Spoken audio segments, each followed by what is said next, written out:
फगुआ गीत पर जमकर थिरके व्यवसायी एवं जनप्रतिनिधि, खूब उड़े रंग गुलाल।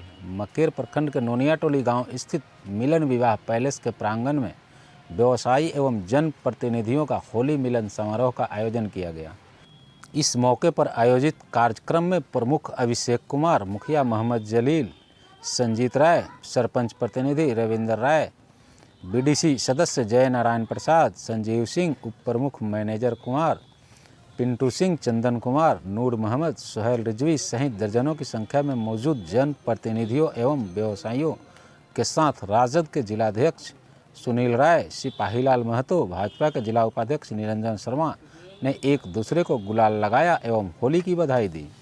साथ ही होली गीत बाबा हरिहरनाथ सोनपुर में खेले होली सहित अन्य गीतों पर नाचे एवं होली का आनंद उठाया।